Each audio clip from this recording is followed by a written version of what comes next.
Ba combattant en France, ba attaqué bongo journaliste Christian Bosembe. Qu'est-ce qui s'est réellement passé? Pour nani ni ba attaqué? Kaka boebo attaqué mututo moni ba image et cela qui pas beau à voir. Ba ko mona ba ko benga yakato solo la. A boy tanga nga ki ma balandi ba attaqué. Yo ne la biso. Yo. Fermez. Yo. Joël. Y'a tellement. Ok, mais pour ok, mais pourquoi t'as fui? Pourquoi t'as fui? Ton soleil calmement. Pourquoi qui m'a dit?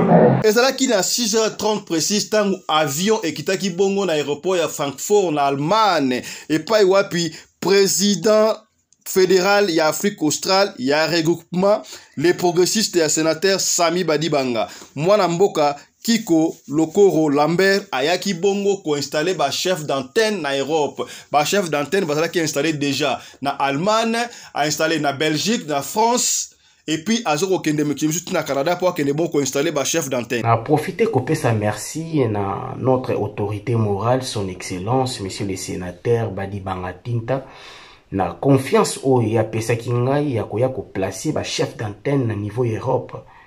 Na minute où déjà les progressistes, tous en Allemagne, tous en Belgique, tous en France, tous en Angleterre, tous en Italie, donc Mikolekeya, tous en États-Unis, pourquoi pas Australie? Batu basali komituna likambuni ni toti na nini bakanga ki mwana mboka Jean-Marc Aboun honorable o tisika bozali na makala. Est-ce que pour a dévoiler ki ba secret o ko salama tote parce que c'est comme si makamozali ko salama zali o Jean-Marc Aboun alobaki. Je suis tombé sur une vidéo qui m'a fait des frissons.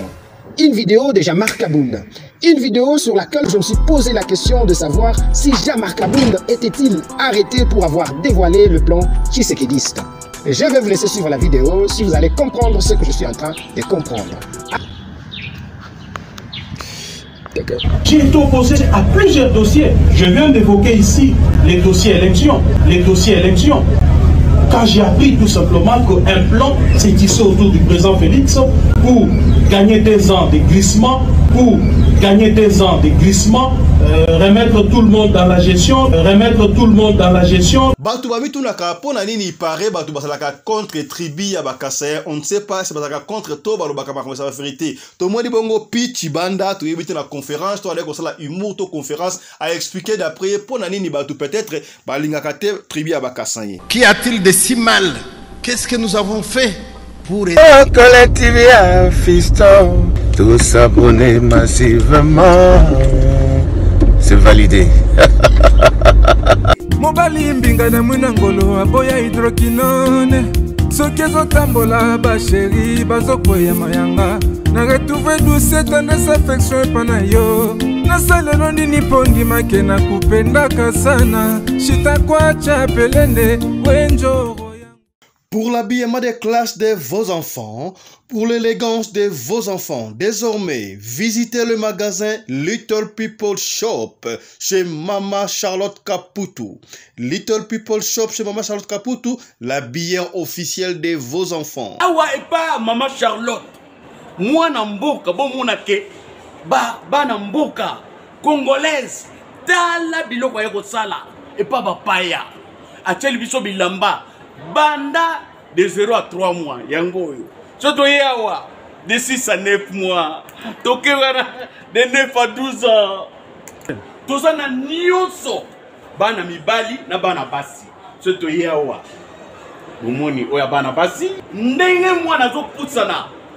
Toza lokola wato yene 8 ans ti komata. Yango yawa. Koto yo ndi makambo. Mwana zo bimondire ministre. Ya bataille nyoso yango ba Samuel ba Chuchu yango yo andika la tsabana oyine to butaka elengi tala ba fest bana mwana bimi na fete batu ba komobanga soko lingo somba biloko omonike olingo sepelisa mwana na yo ko déplacer na yo te okotika na internet okomona adresse na biso yango wana. Little People Shop chez Mama Charlotte Caputo. Adresse Edenval, Greenstone Shopping Center, shop numéro L119. Téléphone 011 52 46 366. À Jamestown, nous sommes sur Meyer Street 183. Jamestown Town, Johannesburg, shop numéro 5. Téléphone 082 324 85 22. Place nyonso zali benga biso kotaka ligne benga biso teotiko bilamba tina ndako. Little People Shop tozana bilamba ya bana ya qualité olingi osomba kota na website na biso retrouver biso na Facebook toza online pe soko osoma partout na Afrique to délivrer bino na ba Korea na biso préférence ya malamu ya original. Donc, c'est la livraison à domicile. Little People Shop met à votre disposition l'achat en ligne. Allez sur Tekelote, tapez Little People Shop. Choisissez l'article de votre choix. Il vous sera délivré jusque chez vous à la maison. Mais aussi, allez sur Zando, tapez Little People Shop. Choisissez l'article de votre choix. On va vous le délivrer jusque chez vous à la maison. Visitez notre Facebook page, Little People Shop. Little People Shop, ya biso moko. Little People Shop, ya bana mboka. Mbote na bino bandeko balandi ya radio lokole télévision bisika nyonso tubo zwami. Merci na confiance pe fidélité bo pesaka na programme oyo radio lokole masolo et pa ya pito kuta la kapona ko solo la makambo zali koleka bongo na communauté na biso africaine en général, particulièrement ya biso batu ya mangala. Kombo na ngai Fiston Pelende. Na tongo abeto ko umena mingi te to eto sola makambo kie o etali bongo République démocratique du Congo to et entré na République démocratique du Congo. Toko bandale bongo liboso na de communiqué nécrologique pe si pasi ya kosakana te. Na Kinshasa ndeko artiste comédien otoyembaka Commanda Motote. Commanda Motote asili bongo kotika biso au moment où nous vous parlons bazo kotia corps na mort. Bon, toyotika Commando Motote ayebani te nanga oyo ayebani yo yebienga na yebie nanga. Nane ya toyotika na mort ka. Abelini. Ya beli peta pour la idée quand je te zote la chaîne je te déranger lelo vers ma c'était ok le nom de changer hôpital appliquer crise pour le moment il la mort et toi ce qu'on a fait quand on pour tuer bébé la mort là c'est message de la message quand on dit le comédien et puis commandant mon tête de caractère aïe bah le commandant mon tête de biso dimanche lelo pour tuer bébé la mort c'est ça la message.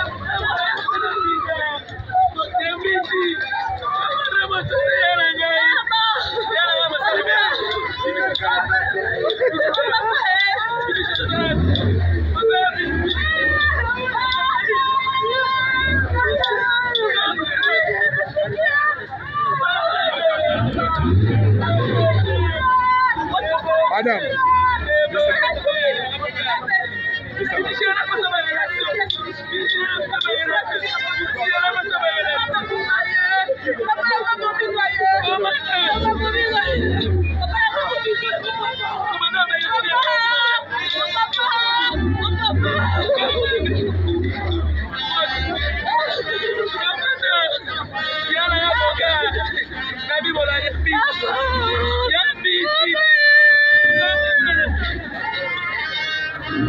Tokozonga dans notre prochaine édition, à chaque édition, na chaque Congo a expliqué biso qu'est-ce qui s'est passé. Commanda Motote a kufi na nini. Commanda Motote to ebi biso sozaiba na miki to leko kumisa esika boye atiki biso ko esoko kota na morgue. Chaque Congo akozongi la biso pona ba précision. Voilà.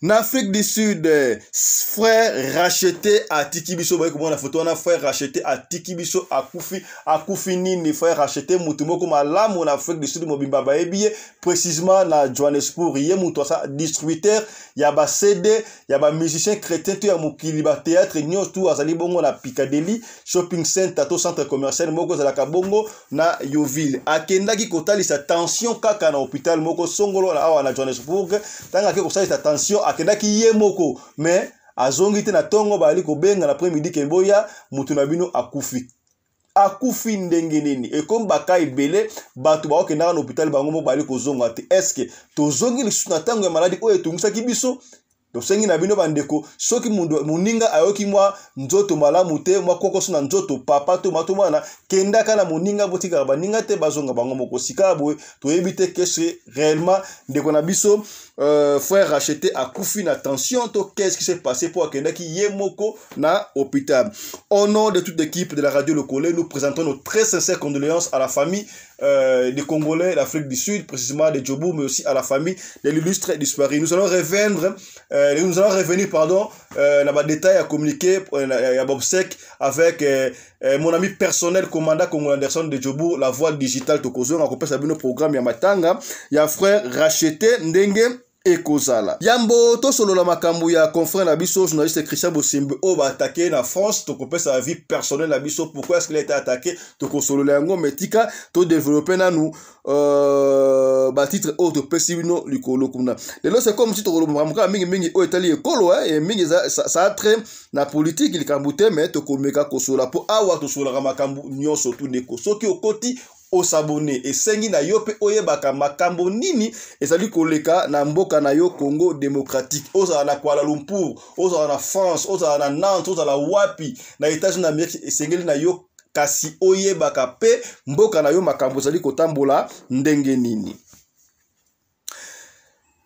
Narobaki yango ne bandeli ezalaki bongo na 6h30 tango avion ekitaki na aéroport ya Francfort na Allemagne et pas wapi mwana mboka Lambert Lokoro oyo azali président fédéral Afrique australe ya regroupement politique les progressistes oyo ezali na autorité morale nango mwana mboka le sénateur Sami Badibanga kasi mwana mboka Lambert Lokoro akende kosala nini kuna na Europe akei bongo pona a installer ba chef d'antenne ya regroupement bango les progressistes a installé chef d'antenne déjà na Allemagne a installé na Belgique a installé na France na ba pays msebele bele Europe azanga kipe maloba ya kolobate au micro ya radio Le Collet télévision to landa yimo.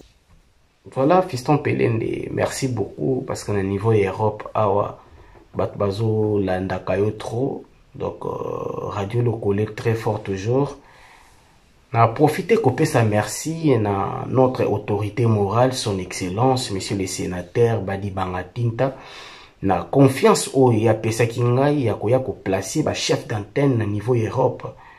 Na minute au déjà les progressistes, tous en Allemagne, tous en Belgique, tous en France, tous en Angleterre, tous en Italie, donc Mikolekeya, tous en États-Unis, pourquoi pas Australie. Donc je bénis l'Éternel aussi, tout ça même Tina Japon, les progressistes Ezali.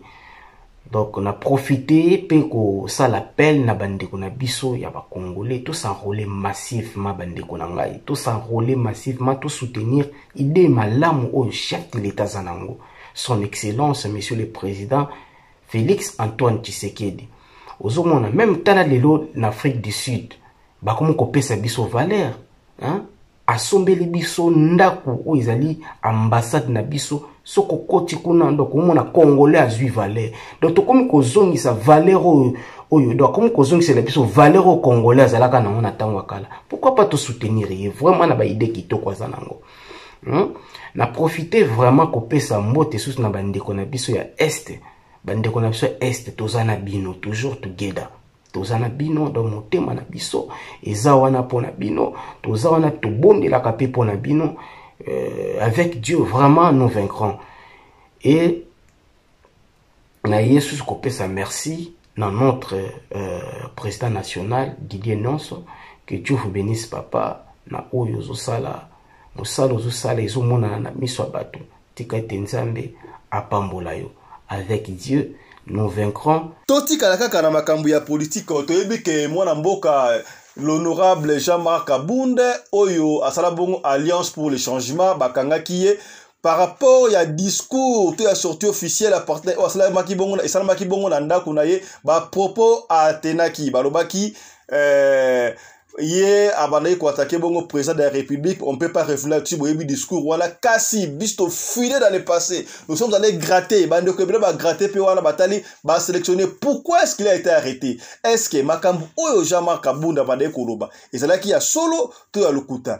Dans Makambu Oyo Salamachiko, est-ce que Jama Kabunda, à sa prophète, a commis prophète, tout a dévoilé un secret où il fallait qu'il dévoile. Alors pour le faire taire, il y a un petit qui est en prison, on ne sait pas. Mais tous les gens maloba Jama Kabunda alobaki. Landa maloba oyo ndenge bandeko oyo pe basani analyse to zuka vidéo oyo pour la hotel sabino analyse bandeko o basali. Est-ce que analyse na bango ezali vrai to ezali mabe? Landa bandeko oyo plutôt comprendre makambo ko leka. C'est-à-dire solo to ezali ya lokuta. L'actualité politique, c'est la nomination de Jean-Pierre Bemba comme étant ministre de la Défense et Vital Kamerhe comme étant ministre de l'Économie.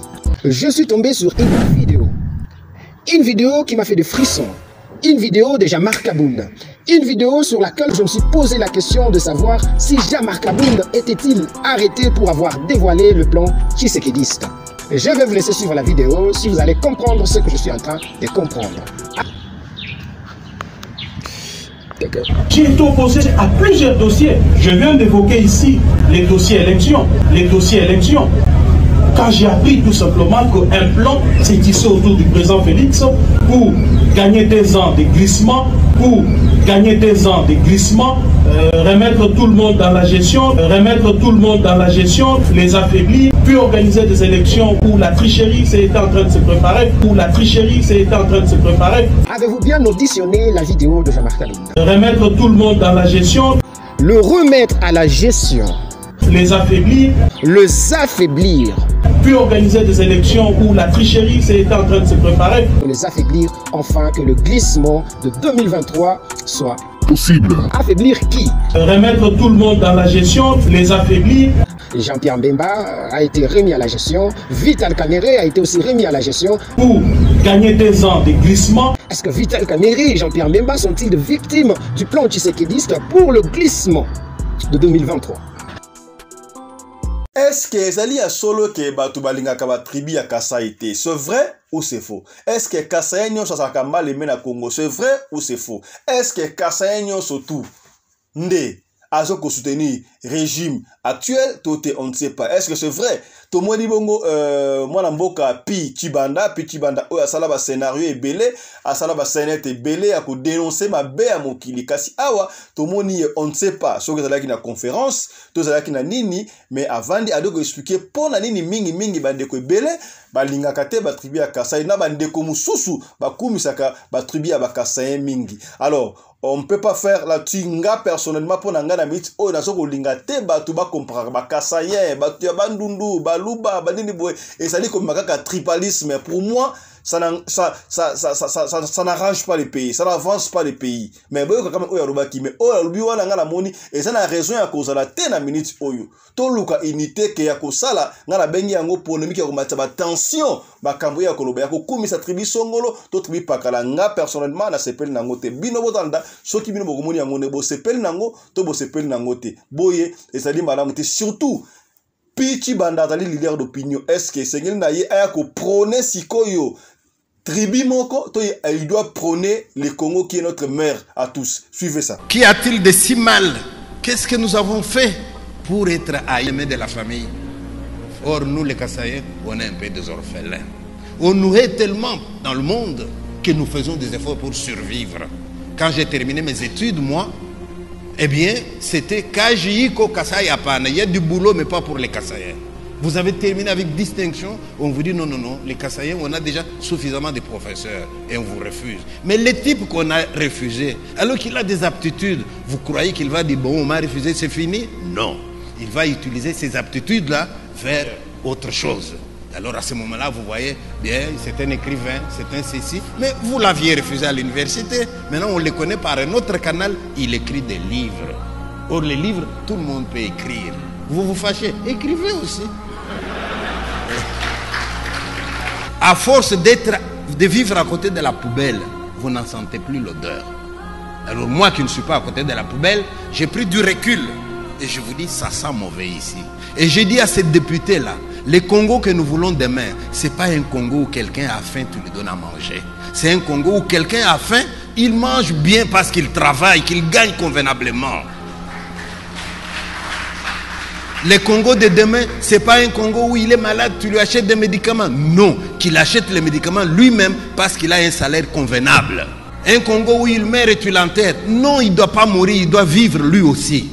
Alors si jamais quelqu'un parmi vous dit, Chimande, pourquoi tu es à l'extérieur? Parce qu'avec des idées comme ça, est-ce que vous allez me donner ma place ici? Toso la sikabu makambu ya confrère Nabiso Christian Bosembe. Christian Bosembe aza jeune oyo bango bazo mamikolo yo na journaliste politique bango barotalisa batu mambi oyo ezali koleka na mboka. Oui, ya lobaki azali bongo maître, azali pe maître avocat, mais baron na ye jusque là te bakata azali na baron nini to na ye ala takangoka na bureau to na akendaka pe ko défendre le côté ba Francis Kalombo bazali bongo ba maître avocat bakendaka ko défendre pe batu, mais jusque là te mwana nous te Christian Bosembe à défendre qui que ce soit. To yebi biso nyonso tout ba tendance politique ya confrère Christian Bosembe to moni dernièrement awa ba utaye ko nommer président en 500 et pas puis azali kotala makambu o etali ba média ko régulariser média nyonso tout. Il avait invité dernièrement notre confrère Peter Chani.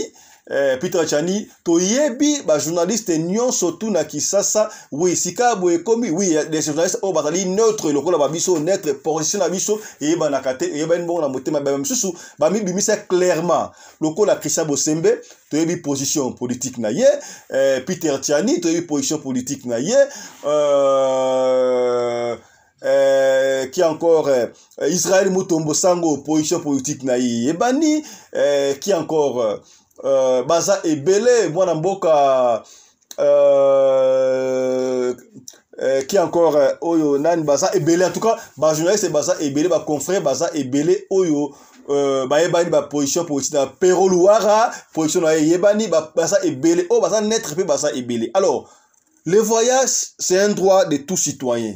Boko pekisa mutu moko te a voyager kende où qui veulent. Et si kanyos dans tous les quatre coins du monde, ce qui a rempli la condition pour que ça ait visa bokinde. Makambu o de autre monde, ndeko Christian Bosembe, journaliste, a commis en France. On ne sait pas tout le monde vidéo et bandi ko circulé que ba beti Christian Bosembe ba attaquer et puis vidéo à l'appui. D'abord là qui ba rumeur que ba attaquer Christian Bosembe ba photo tamboli partout ba attaquer et puis par rapport à comment la vidéo na TikTok ba tinde biso vidéo na bitika to sono makambu Christian Bosembe. Pona nini ba attaquer. Ngala ko lobabuye. Je ne suis pas du tout content. Wa ça n'engage kenga na moni yango pena malamu mingi te ko attaquer batu. Et surtout ba journaliste. Oui, journaliste a la métier na ye o esengi a divulguer, à collecter information, à traiter yango et puis à diffuser au profit à mass média. Oui. Bon, en fait tout le monde est yango partout. Na bamboka nyo surtout il y a des journalistes au bazali la tendance à opposition. Et il y a des journalistes au bazali la tendance ya pouvoir. Kasi na kosenga na koloba boyi. Bon moni musala oyo biso to kokuta ba kulutu ba leka. Il y a des journalistes oyo lokola ba Imana Ingulu. Imana Ingulu bazala ki promo buto à l'époque, il y a tout le monde yango kout na journal télévisé. Donc il y a personne ne disait absolument rien. Personne lui commandait. Il y a simple journaliste RTNC mais na ma DG il y a Ozer à l'époque ba le ko banga yenga, je me rappelle encore. Et c'est là que tu savais pas la miké la mona blado il y a tout ça journal Imana Ingulu tang sidi sabidi. Bino bo sakananga to ko beta na makofi awa. Nzoka yebite c'est là que en direct na antenne na Regina et télécamera ba oyo ba papa na biso ba yakala ba yebi kamo série ya OZRT Ima Ingulu bimande ngwa to ko beta na makofi awa en plein journal et peut ça pena bien te mais si ka wata au régime ya Mobutu ekenda Imana Ingulu asuka wapi, je ne sais même pas ce que ça ka en vie to asali wapi. C'est un papa qui le salue en passant Imana Ingulu. Mais il y a des journalistes oh basalaka à l'époque même ya Mobutu basalaka neutre, je ne sais pas si neutre to ba pesa ka pena position te ba ndeko ba papa na biso ba kibambi shintwa. Les grands journalistes oyo quand il s'agissait de I, c'est là qui I. Quand il s'agissait de rouge, c'est là qui rouge. Quand il s'agissait de noir, c'est là qui noir, c'est là qui neutre. Oui, c'est vrai que il y a opposition à la niveau moko mais tisika boye ba comment ba grand ba zali ba défendre des valeurs na bango. Je veux dire ceci, oui, quoi appartenir na kamoko politique, on ne refuse pas. Mutu na mutu. Ah na camp politique na ye mais faut yebaka. Mais to respecter ceux qui mutaponi camp politique na ye que ngala recevoir peut-être pouvoir en place. Et talika kaye. Ceux qui pas binga na cause en opposition et talika kaye. Alors, nabato baza na côté à pouvoir en place. esengeli pete ya bino bo mataka ba journaliste bo kangaka ba journaliste soki journaliste alobi mabe moko amoni na pouvoir bokozwaye bo malmené bo sali mabe ezosala malamu te yango ezosala lokola revanche sikoyo ndeko Christian Bosembe peut-être on suppose tout le monde a dur na ye tout le monde a position politique na ye peut-être ba attaquer pour la position na ye politique au hasard donc ça je ne confirme parce que na yebité ye moko am ta ko expliquer biso ba ndeko ba koleka na côté la vidéo otala extrait ndenge ba menacer ndenge sali bien te peut-être ba menacer ba attaquer pour la appartenance politique na ye bon moi je ne sais pas. D'abord na droit de l'homme ko simba mutu na nzoto ko attaquer mutu tanga pesa ka partenaire politique na ye o ya kumisaka pouvoir en place alors ba bien ba réalisation à pouvoir en place mais c'est un langage que lui soki yo moni peut-être o ya lobaka ezali mabe ezali yangote oko simba mutu na nzoto te tu viendras avec des arguments solides o ya ko contredire il n'est pas le seul o ba soutenir pouvoir en place il n'est pas le seul alors peut-être basali bongo pour pouvoir en place pe ndenge tozoko mona soki journaliste moko bandi ko attaquer pouvoir en place ala ki ba défaillance ala ki makambo ya mabe okomona bakoluka makambu comme harcèlement et consorti bakolukela makambo peut-être pas faire taire mais musala o ya biso journalisme il sera difficile so muto sala avec conviction au faire taire ya kota lisayo et comme le coup la revanche bomoni yango et comme le coup la revanche parce que ba journaliste oyo bazwa côté à pouvoir te oyo ba en opposition oyo ba dénoncer ma B peut-être il y a régime en place baza harcelé baza penda malamu te tokotanga ba kombote belé oyo bakangama na yebi ce qui politique ya mboka na biso ba no kende kaka ndengwana c'est ce qui fait défaut ça malamu te peut-être na kanda wana bazong ba bino tika lokola ba osa ba journaliste oyo opposition boy tika to sala pe boy ezo pesa malamu te ezo ko pesa malamu te bo tika mutu na mutu na appartenance politique na ye journaliste to no journaliste basala musala na bango mais ya kobeta batu boye moi je ne suis pas content côté pe ya pouvoir botika ko harceler ba journaliste e kozala malamu te botika mutu nyonso soki mutu waso aye eloko sa na mboka batu bako critiquer yango négativement to positivement soki ba critiquer yango négativement bino il faut boya na défense boya na ba preuve boya na défense mo contraire à côté de sa batu keno lumière o lo baka ki faut la lumière yango ki ya ko menacer batu physiquement kutu ezali malamu te pesi pasi ya kosakante dans tout ça biso soto yebi ke guerre zana est to ali ko bunda pona to bute ba ennemi na biso deyo ennemi na biso to ba ennemi ba yebani ba reshi ya robomba te la guerre sera longue et populaire mais tant to ali ko bunda biso na biso bana ya mboka boye ba pa ya bali ko mona biso ba koloba nini. Et je repère ça pas si à Kosakanate. Donc nous compatissons avec notre frère confrère Christian Bosembe. Oui, Salami personnellement, moi je ne suis pas content. Là, c'est Pelata Moukete. C'est un jeune homme qui essaye yakosala mieux o ya mona ndenge na ye to tikaye asala apporter semaine pesika conseil. Rappelez-vous de un certain Imana Ngulu.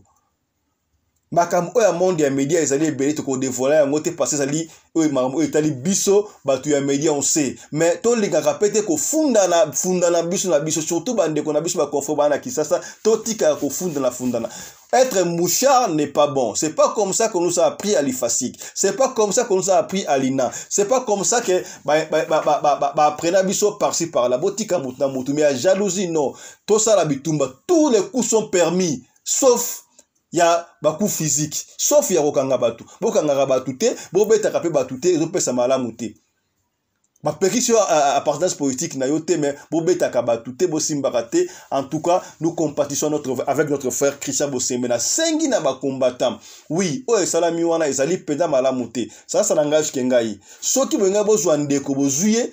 Oui, c'est vrai que tout le monde y a boso benga ndeko bo solola to solola bolinga bo solola na nini ça on ne sait pas peut-être c'est fort possible bolinga bo tuna pona nini ya soutenir pouvoir en place les présidents en place alinga après ça bino ba raison na ye o esenga ke à soutenir président en place mais azu change te ya Kim na éviter Kim peut-être amona ki fuswana mbali boso peut-être kende akuta na mouvement ayoka na sango ke lumbe zalaka mutakalisation zalaka ayoka na sango siko akuta na ngepesi fous yango andengo mais niembe si bakangi wana ti akomi na niveau apema malamu tenga na mona ki yango pena mabe epesinga ipasi ya kosakana te bandeko tocha na se toluka ndeko asa ndeko na biso bosolola to mona ki yango pe susu pe confrère na biso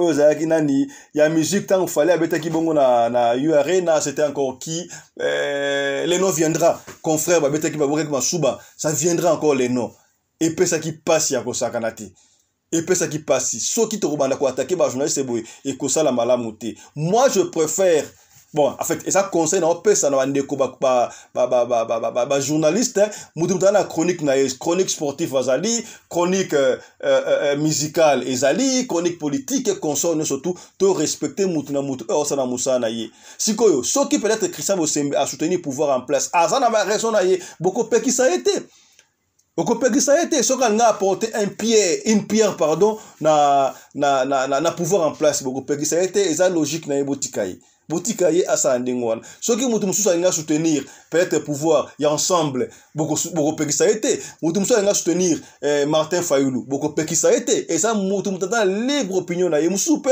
asana mutu na soutenir mais il se cache, il se réserve va na ya boy koloba beaucoup pe qui ça a été. Oyo makambu ya boy et pesi pena pasi ya kosakana te. Landa na ndeba combattant oyo bazo koloba ce qu'ils ont fait et puis ba bomba ina ngo ba normal est-ce que va porter compte contre nani mouvement en masse ba portera na plainte te pesi passe to mona ba papa kengo ba leka na étape wana ba to ebele na leka étape suko na nini il faut faire très attention siko mutakotika na ba coup blessure na cicatrice peut être na lembo et ko sala bongo Christian Bosembe et ça li ba o ba sala wante.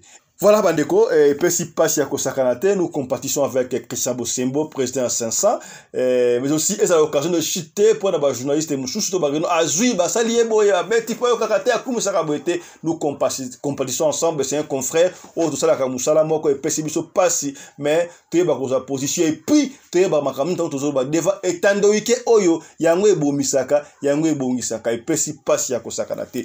Merci na confiance et fidélité bo pesa kana programme oyo merci na sponsor officiel ya chaîne Oyo Radio Lokole Masolo Mama Charlotte Kaputu la dame de fer Mama Oyo habillère officiel ya ba na bino soko na besoin na yo mwana ya kotanga na Afrique du Sud école de pilotage to a kotanga na Afrique du Sud accommodation et si ka kovanda kitoko benga Mama Charlotte Kaputu. Merci na Mama Rina Umbi la femme à la taille d'une triche spaghetti ni courbure ni virage coordinatrice ya chaîne Oyo. To s'abonner massivement.